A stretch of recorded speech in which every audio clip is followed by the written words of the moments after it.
Tonight, why the value of farming property on the Eyre Peninsula has declined, and a sigh of relief for the Whyalla steelworks as Donald Trump announces Australian material will be exempt from any tariffs.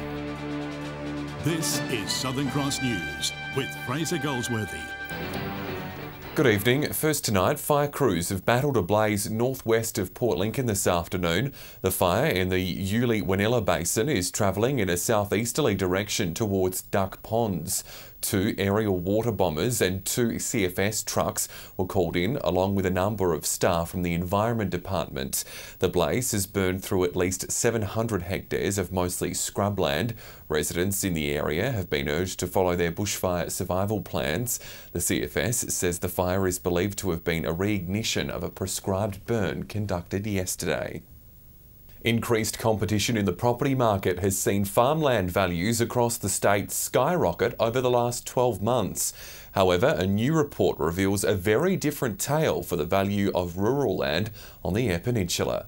The grass doesn't appear to be greener on the EP. One of the things that we called out very early looking at it was the Eyre Peninsula had actually come off by 6.8 to 6.5% for the year. The Rural Bank report shows the majority of the region's farmland value declined in 2017.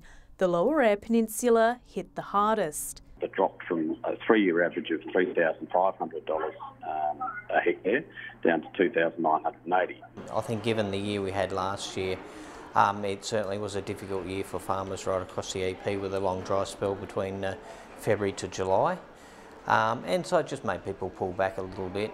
However, there's proof it's already on the way back up. Late last year we had a number of sales of good cropping enterprises in the lower EP, and they got a premium even for what they paid in recent years. So there's been quite a increase in cropping value land on the lower EP.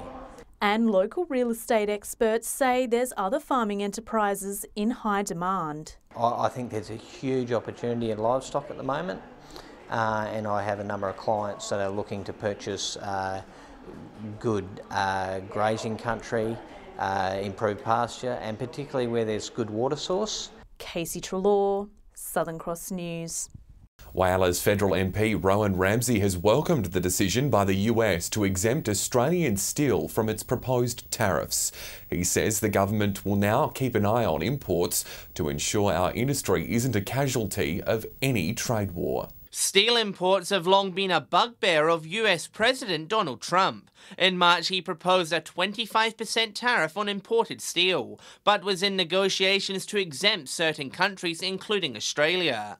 That exemption was made permanent yesterday to the delight of a local MP. We're always very confident that we could close the deal for a full exemption for Australia. We are not a low-cost producer. We don't produce steel or aluminium in sweatshop conditions. Whyalla's Chamber of Commerce has also welcomed the decision. We now have a secure future in terms of the current situation, which is positive for our steelworks. Currently, our steelworks is not a big exporter of steel to the United States, but Mr. Hayes says it keeps the door ajar if the facility is looking for a new market. We've now got this permanent exemption. That's fantastic.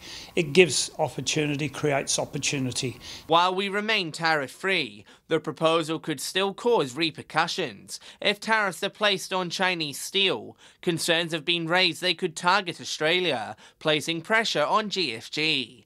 Mr. Ramsey says he's confident we have the right protections in place. Around about 75% of the product that we turn out here in Whyalla is actually receiving some kind of benefit from anti-dumping intervention. John Hunt, Southern Cross News. The case of a Port Pirie man facing murder charges over an incident earlier this year has been adjourned. The prosecution asked for the matter to be rescheduled as it awaits on a number of outstanding documents. Police will allege that Matthew Lowleat murdered 49-year-old Rory Elliott after an altercation between the pair at Talawi Beach in February. The Copper Coast Council has been investing millions of dollars into revitalising the region in a bid to increase tourism numbers. The big push has proven a success, with some local businesses tripling their profits.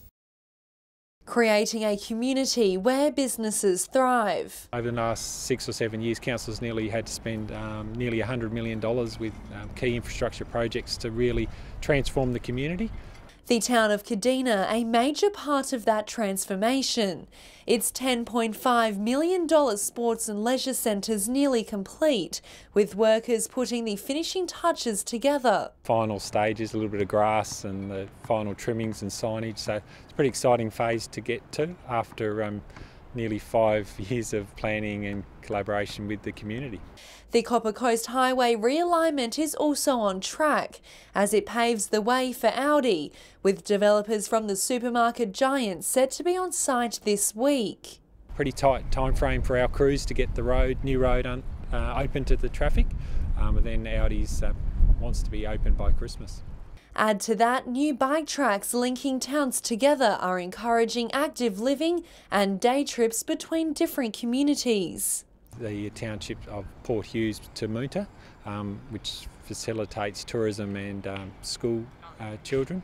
Local businesses are already experiencing the benefits from these investments. Caravan parks growing their occupancy by 53% in the last 3 years.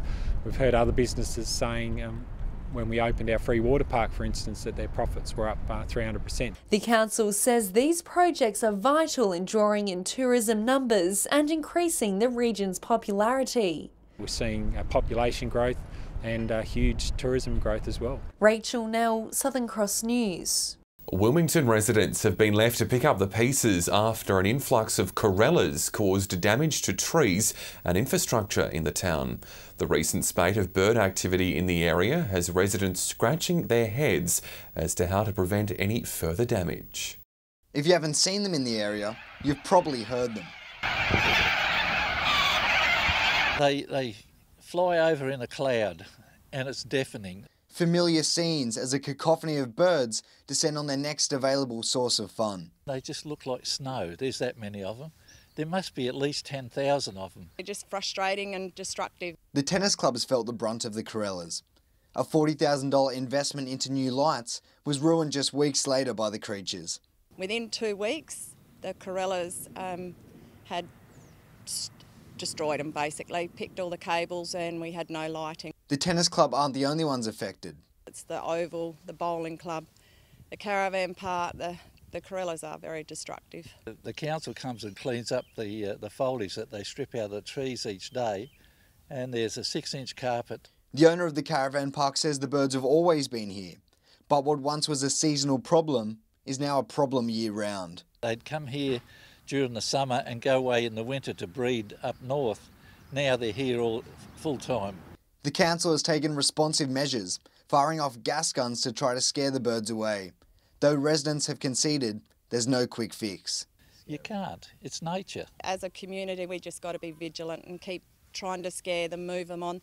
Garth Burley, Southern Cross News. After the break, why another Mad Max film is looking unlikely. The news coming as a disappointment to locals. Details next. A meditative retreat tucked away on the outskirts of Port Pirie has become a thriving success. Management says Still Earth is leaving a positive mark on all who walk through the doors, including some international guests. 6 months of stillness, calm and positivity. It's really about learning meditation, understanding mindfulness, being able to even just take a breath.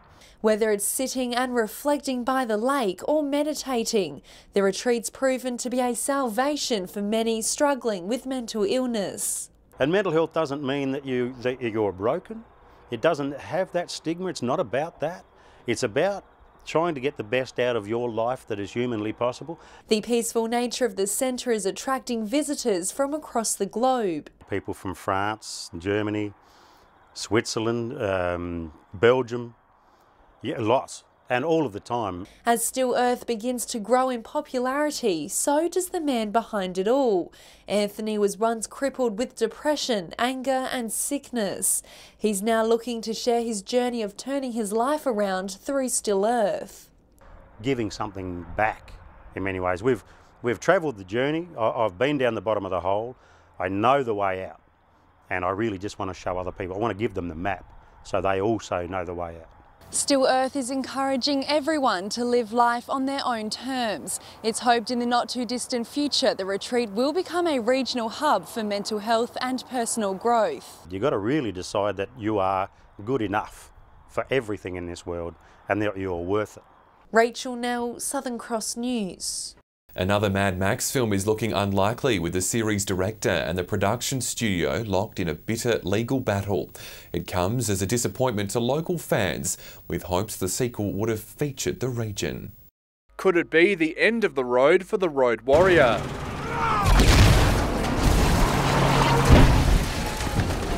The longer that it goes on, the messier it gets. I think there's even less chance of us seeing another Mad Max movie. Mad Max director George Miller is locked in a bitter legal battle with Hollywood studio Warner Brothers. Miller's production company is suing the studio over an unpaid bonus it should have received for delivering Mad Max Fury Road. Miller and Warner Brothers reportedly disagreeing on the film's final net cost, which led to the legal battle. Adrian Bennett, who runs the Mad Max Museum in Silverton, says it's not a good sign for any future productions. Yeah, George Miller apparently had two scripts written for 2 new movies, actually at the same time that he was filming Fury Road, but unfortunately, because of this ongoing battle with Warner Brothers over this extra bonus he was supposed to get, everything's been put on hold. The news is made all the more tough to bear after Miller said he would be open to filming another Mad Max movie in the region. The relationship between George Miller and Warner Brothers, I think, is going to be strained so much. As I say, I think it is going to be unlikely that we'll see another Mad Max movie, well, certainly directed by George Miller. The case continues. Patrick Roenke, Southern Cross News. Whyalla Council and local tourism operators are joining forces to help lure more visitors to the city. The two bodies are determined to increase Whyalla's visitor economy through building a strategic plan. It might not look like it, but tourism is a big money spinner for the city. From petrol stations to restaurants and supermarkets, it supports a wide variety of jobs. Whyalla Council and the local tourism focus group are determined to ensure the city gets its place in the sun. We need to get them to stop here, do their shopping. We need to have all sorts of opportunities for them, what to do and what to see. The groups held their first meeting this week to develop a strategic plan for the next 4 years. On top of the attractions we're known for, the plan will also focus on developing new opportunities. We've got wonderful things that we have, wonderful sporting activities that happen in this city, and I think we have to build on that. The group says the recent Hidden Music Festival is a good example of how far visitor dollars can stretch. Everyone that was involved in that spent money in this city, whether it was petrol, whether it was the pharmacy, whether it was hairdressers. The plan will aim to turn tourism into one of our bigger local industries. Other local organisations and businesses are now being challenged to look into how they can benefit. And I would hope that other organisations would work also with council, understanding that tourism is everybody's business. John Hunt, Southern Cross News. After the break, how our very own seafood capital celebrated World Tuna Day. That's next. Broken Hill water activists have welcomed the introduction of a new water regulator across the Murray-Darling Basin. The group remains sceptical of its function though, saying more needs to be done. In just a few days, the newly introduced National Resources Access Regulator will go on its first mission. If the government's serious, the regulator will be good. If the government's not serious, the regulator will be nothing more than top dressing to make it look like something's happening. The watchdog was one of a number of recommendations made during the ongoing inquiry into the Murray-Darling Basin Plan. Introducing a no metering, no pumping rule to eliminate self-reported logbooks and increasing transparency across the system were raised. A traffic light system to protect water flowing down the river was also mentioned. When it's red, no one can take water out of it. It will come down the river and it won't be able to be touched. And if anyone does touch it, there'll be significant fines. And then you have an amber where, for example, permanent plantings might be able to take it. And then you have green where anyone can take it for their licence. Mr Kennedy says damage to the system has been done, but it's never too late to improve it. He says a regulator is a good first step, but further regulations need to be introduced for it to have any effect. If it's real-time data coming back from water, all you have to do is look on the screen whether someone's breaking the rules. Where at the moment, none of that's in, so it's an impossible job really at the moment. Patrick Reinke, Southern Cross News. Well, with today being World Tuna Day, naturally a town that thrives on seafood production was in full celebration mode. Port Lincoln's Fresh Fish Place hosted a day of tours and tastings to treat its guests to the exquisite culinary delight. Celebrating one of Port Lincoln's most iconic delicacies. Look, it's World Tuna Day, May the 2nd. It's been designated by the United Nations. There's over 40 different species of tuna worldwide, so we're just celebrating the southern bluefin tuna here in Port Lincoln. The day is also a reflection of how far the industry has come. Port Lincoln has hung on to tuna's tail for the last 50 years and it's been a bit of a ride. It hasn't all been, you know, wine and roses, but it's certainly now it's quite a large employer in the town. It brings tourists here to Port Lincoln, and it's made Port Lincoln recognised worldwide for our gorgeous, beautiful, sustainable fisheries. And while the majority of the product today is exported to Asia, locals and visitors were treated to the secrets of cutting and preparing the giant fish. We've learnt in Australia now how to eat sashimi tuna, but really quickly pan-seared on your barbie with your friends. You can chop it and pop it into a pasta. If you're of that nationality, it's a universal fish and you can put it in any universal dish. So, what did the visitors think? It's really nice, very nice. Casey Trelaw, Southern Cross News. Time now where we have a look at how the region's fuel prices are going. Here's Pat. As school holidays come to an end, you'd be forgiven for thinking petrol prices would start to drop down. Unfortunately, they've done exactly the opposite. Starting with unleaded, and the entire Gulf is seeing red. Port Lincoln is up by 3 cents, now on $1.47. Wyler has managed to stay under $1.50 with a slight change, while both Port Pirie and Port Augusta have jumped to $1.45. Kadina is up by a cent and Broken Hill is now $1.47. Adelaide is the only speck of green on the board. Its price is down to $1.29. Turning our attention to diesel now, Port Lincoln has climbed by over 4 cents and now the most expensive in the region. Wyler and Port Augusta are both up to $1.46. Port Pirie is 1 cent cheaper following a 5 cent spike. Kadina is paying around $1.43, while here in the Silver City we're paying the most of anyone at $1.49. Adelaide is up by a little bit, but is still the cheapest on the board. Now remember, these prices are the regional averages and they do not reflect any one particular outlet. If you do find a spot that does sell it for cheaper, let us know on our Facebook page. Stay with us after the break, all the local weather details with Amy, and after some lovely days, it looks like the region is set for a soaking, Amy. That's right, Fraser. Even though it was another mostly sunny day in the Spencer Gulf, the end of the week will see some rain. I'll have all the details next. Welcome back. A warm and sunny day around most centres, with Port Augusta reaching 30, Wyler and Port Pirie also hitting the high 20s. Meanwhile, Port Lincoln saw a wet and windy change come through with a top of 27. Taking a look at the satellite now, and despite high cloud in the east, it's staying dry. Skies are clearer elsewhere. If you'll be out on the waters tomorrow, take care, as strong westerly winds will shift northwesterly and pick up to 30 knots, while seas will reach 2 metres. Sunrise will be at 6:54, while sunset is at 5:38. Checking tomorrow's forecast, and the entire region is set for a soaking, with temperatures staying relatively mild. Port Augusta and Whyalla will see maximums in the low 20s. However, only a few millimetres of rain is expected. Meanwhile, Coffin Bay can expect thunderstorms and a top of 18. Heading into the weekend, Port Lincoln is in for a few wet days with predicted showers and tops in the low 20s. Rain will clear in Cleve by Friday before a top of 22 22 on Sunday. Similar conditions in Woodna, with showers easing before the weekend. Rain will also clear in Whyalla by Friday, with temperatures sitting in the 20s. Port Augusta is also in for a fine weekend with a maximum of 24 on Sunday. Meanwhile, showers will be more likely in Kadina over the weekend.